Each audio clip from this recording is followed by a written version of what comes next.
त्यांना समर्थन करणारी लोक ही आज त्या ठिकाणी खासदार म्हणून काही ठिकाणी मुंबईत निवडून आले आहे, त्यांनी रेल्वेला काम करण्यामध्ये अडचण निर्माण करू नये एवढंच त्यांना निवेदन आहे. रोहित पवारांनी एक आरोप केलाय की हा शालिनी मॅडम कोण आहे, त्यांच्याकडनं पैसे वाटप करण्यात आला असा आरोप त्यांनी केला. मला वाटतं रोहित पवार यांनी स्वतःच्या पक्षात बघावं.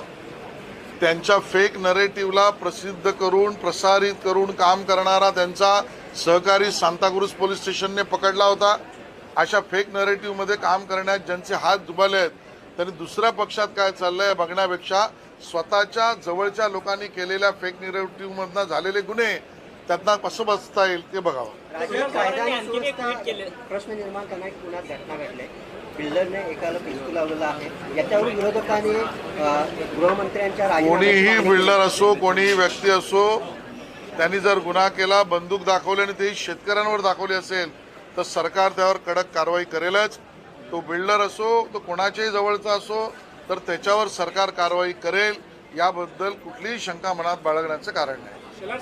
आप लोग कह रहे हैं महायुति एक साथ चुनाव लड़ेगी, लेकिन आपके ही घटक दल अजित पवार की पार्टी कह रहे हैं 80 से 100 सीटें चाहिए और मुख्यमंत्री भी उनकी पार्टी का होना चाहिए. महायुति में चर्चा और निर्णय एकनाथ शिंदे जी, देवेंद्र जी, अजीतदादा पवार, रामदास अठवले जी और हमारे सहकारी पक्ष करेंगे.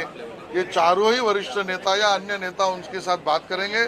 उसके सिवा किसी के भी बात पर मैं प्रतिक्रिया नहीं दूंगा, ना किसी ने बात करनी चाहिए.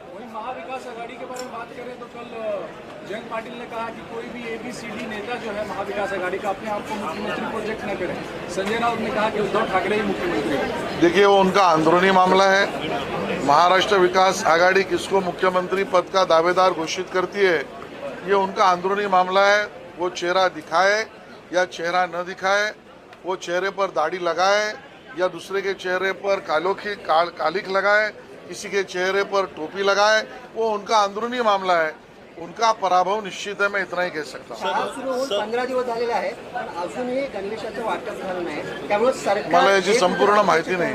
सर, विरोधकांकडनं एक सातत्यानं आता आरोप केला जातोय की कायदा सुव्यवस्थेचा प्रश्न आहे, कुठेही कायद्याची वचक राहिलेली नाहीये. पुण्यामधील प्रकरणांना धरून विरोधकांकडनं आरोप केले जात आहेत. मला वाटतं विरोधकांना त्या ठिकाणी एका संबंधित आरोपीने केलेल्या कुकृत्यावर प्रश्न उपस्थित करून न्याय देण्यापेक्षा राजकारणातच जास्त हित दिसत आहे आणि त्यामुळे ते राजकारणाच्या भूमिकेतून आरोप करतायत. देवेंद्रजी आणि एकनाथजींचं सरकार गुन्हेगारीला वचक बसवण्यासाठीचा सर्वतोपरी प्रयत्नांनी काम करत आहे. याबद्दल मनात शंका बाळगण्याचं कारण विरोधी पक्षनेते असे म्हटले की हे बाय बाय अधिवेशन आहे. विरोधी पक्षनेते असे म्हटलेले आहेत हे बाय बाय अधिवेशन आणि सरकारला महायुतीच्या सरकारला आम्ही बाय बाय करण्यासाठी आलो. मुळामध्ये त्यांच्यामध्ये घायघाय जास्त लागलेली आहे आणि त्या महाराष्ट्र विकास आघाडीमध्ये आपापसात लागलेली घायघाई त्यातनं आता ते एकमेकाच्या पक्षावर कुरघोडी करून वेगवेगळ्या निवडणुका लढवण्याच्या दृष्टीने वाटावी अशी विधानं करतायत आणि त्यामुळे महाविकास आघाडी अल्टिमेटली अंतर्गत पक्षांनाच बाय बाय करणार आहे हे चित्र काही महिन्यातच स्पष्ट होईल. मुरबाडचा एक व्हिडिओ समोर आला आहे. त्याच्यामध्ये त्या महिलेला गर्भवती महिला आहे तिला घेऊन जाताना ॲम्ब्युलन्स नाही, तिथं रस्ता नाही, तिला झोळीत घेऊन गेलाय.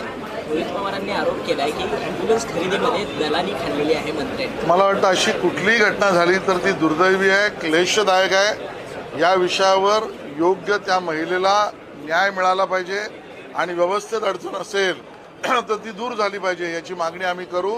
रोहित पवार आणि विरोधकांना राजकारण करायचं असेल तर त्यांना स्टेटमेंट करू द्या. मध्य प्रदेश में तर्ज पर लाडली बहन योजना एक मच अविटेड लग रहा है आने वाले बजट को लेकर. देखिए ये घोषणा तो माननीय मुख्यमंत्री या सरकार कर सकती है.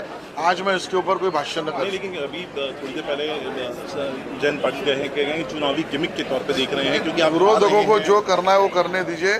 इसके ऊपर अधिकृत बात करना और घोषणा ये माननीय मुख्यमंत्री या मंत्रिमंडल के अखत्यारी में आता है, वो उसकी घोषणा करेंगे.